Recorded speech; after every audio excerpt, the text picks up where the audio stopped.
Hello everybody and welcome back to Odin's movie blog. I am the critic who is a cynic. Welcome to what is technically episode 150 of the Welcome to Asgard podcast. For those that don't know, I always put these onto what's called Red Circle, which is a podcast hosting site, which then goes on to iTunes, Google Play, etc. But I am starting this early because we have got some brand spanking new breaking news. And oh my goodness, let me just start off by saying this. I have actually never watched an episode of Batwoman. I saw all the trailers for it, and they made it abundantly clear in all of their marketing campaigns that it wasn't made for me. The show wasn't made for me. It was made for a very small group of the audience. And guess what? That very small group of the audience showed up for the show because no one actually wanted to go see it. But that breaking news is the fact that we indeed do have the star of Batwoman. The star of Batwoman, Ruby Rose, is officially exiting Batwoman. That's right. The woman who is the literal head of this show is leaving it. Now, she hasn't gone into too many details about why she left it. She makes it and seems to indicate that everything's on good terms still. She's got no problems whatsoever with anyone working on it, any of the producers or the cast or the crew. Everything is fine according to her, and yet she leaves the show that got greenlit for a second season amid terrible ratings. Just as a reminder about what those ratings were, by the last episode, it had only 739,000 people watching it, for an average of less than 1 million. So barely anyone's watching this show. This show actually dropped even into the 600,000s at one point.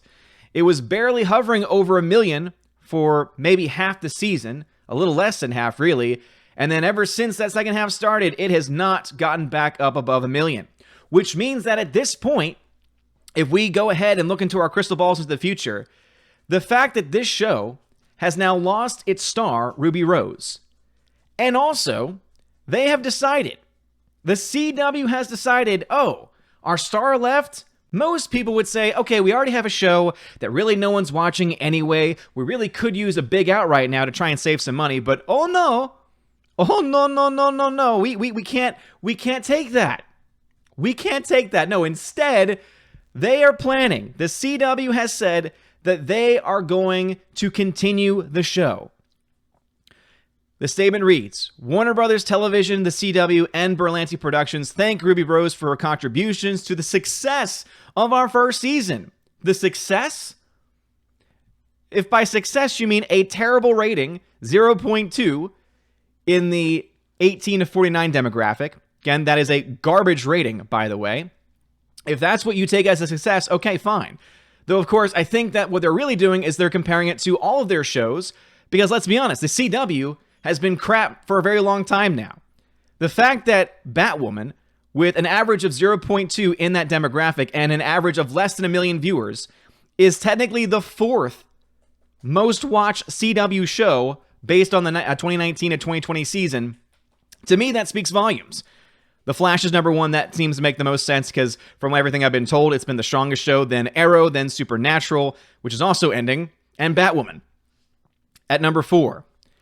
It's so funny because Supergirl, which is what I think got all of this, woke nonsense started with the CW, like in full force, is actually down in 7th with an average of 0.23 in that important demographic and an average rating of 837,000 for its season. And yet, what happens? That show gets renewed. But not only does Batwoman get renewed for a second season, its star has left. And as it says right here, it continues. The studio and network are firmly committed to Batwoman's second season and long-term future.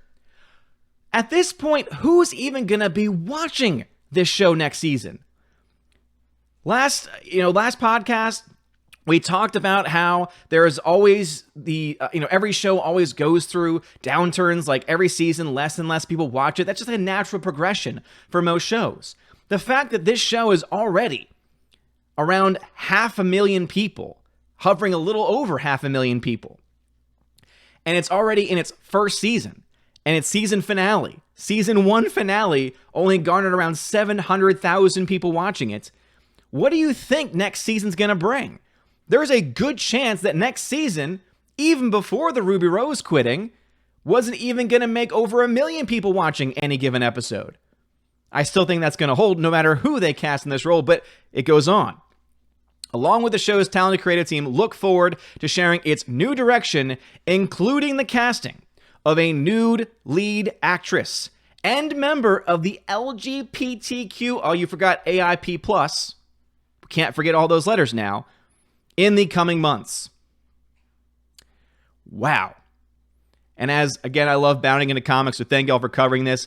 Her exit comes as the show experienced flagging ratings for the network in its first season. The show premiered with 1.86 million, turning in an 8.47 rating in the 18 to 49 demographic, and I've already talked about how far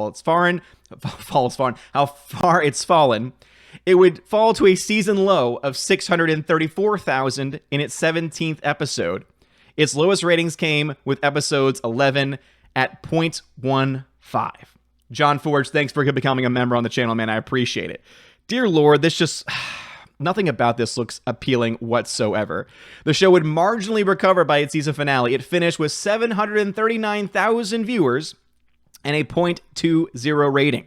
Despite the declining ratings towards the end of the season, the show still ranks as the 4th best. Thank you very much for pointing that out, as I did. The 4th best show for the CW has an average of 0.26 with average viewership around 995,000. Deadline believes Rose is not exiting due to an onset injury that nearly left her paralyzed. No specifics on why she is leaving the show were revealed. Batwoman was renewed for a second season in early January.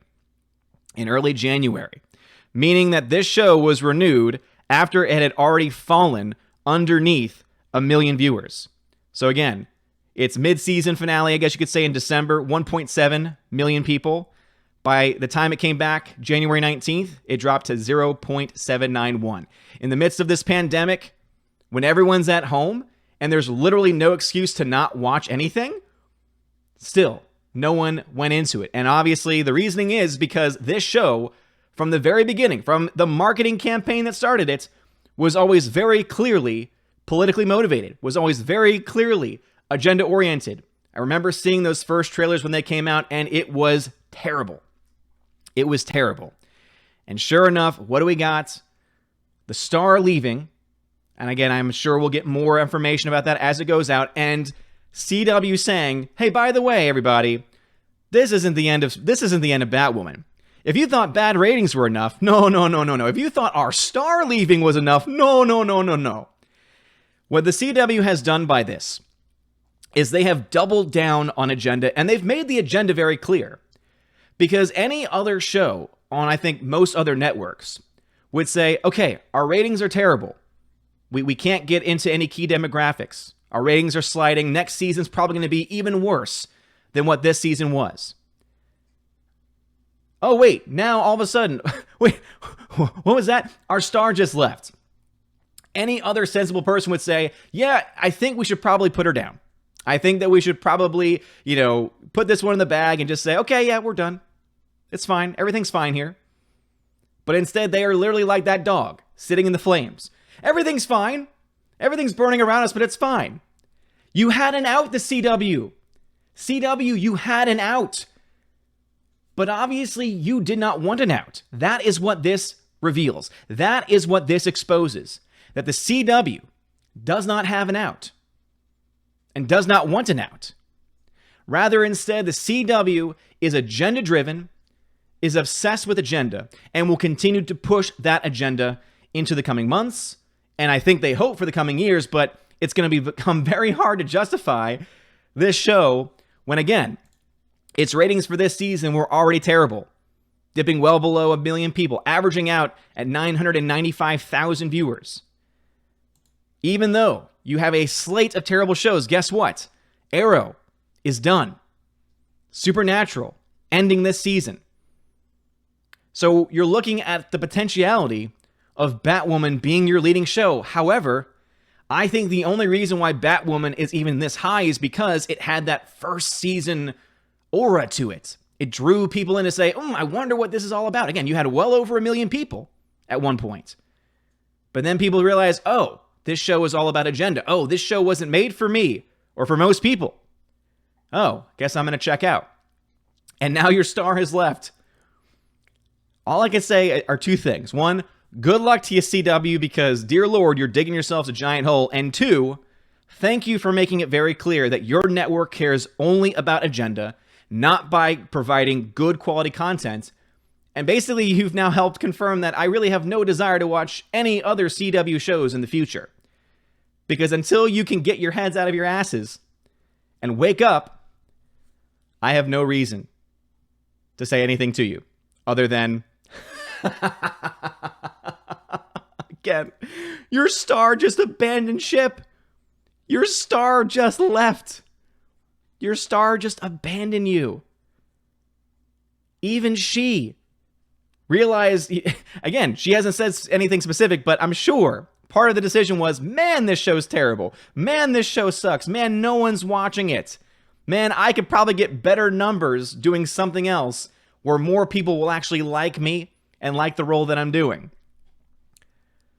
Ah, this is just golden. But anyway. And now a huge shout out to my May Patreon and Subscribe Star members: Albertus Magnus, Animation Commentator Brian P, Dion, Divex, Enrique Evangelista, Father Christopher Miller, hail to you, Father, Frank the Tank and the Shawhan Weeder Dog Clan, Harold Francis, the Hunker Chunker Funker Monkey, Inflamed Wood, It's a Trap Productions, Jason Clark, Jeffrey Toon, Kenneth Camiel, Lady T, Laura Story, Mad Mitch Dunaway, Mike Jackson, Mr. Peabody and his evil twin with the beautiful hair, Orange Hat Reviews, Outpost Dyer, Out of Step with Reality, Riff Magos, Rosetta Allen, Steve Glasker, Teresa Martin, Theodore Bendon, Tina Bojan, The DJD Show, and Tina B. Thank y'all for being my Patreon members, and a shout out to my Subscribe Star peeps: John B, Perpetual Punster, Robert Revo, Mr. Roy, Glinzer, G2 Cool 99, Darkstar 57, J. Alex McCarthy Jr., US 888209 Fast, Dean Heiss, Harold Francis, J. Rod the Beer Guru, Nebadon G. Adams, and ZK Man. And a special shout out to David Bobrizik and Edgardo Martinez. I'm going to leave that pause there just in case anyone decides to join for the month of May, because you can indeed join on Patreon or Subscribe Star at any time this month to be eligible for any of the perks. They include access to an exclusive podcast that I do with John, the Flick Pick of John Flickinger's fame, so make sure you go ahead and check that out at the $10 and up level. Also, if you Subscribe Star or Patreon at $5 or up, you have access to exclusive giveaways of 4K movies, digital films, and a bunch of other stuff in between as well. And if anything, you could at least give anything that you really want to help support the channel, and it would really help me out a lot. Keeps the lights on, makes me able to continue to do this kind of stuff. So anything you possibly give, check out some more information in the description of the Patreon, Subscribe Star, and of course YouTube membership links as well. You guys are all amazing and beautiful people. Have a wonderful day, and as always, God bless.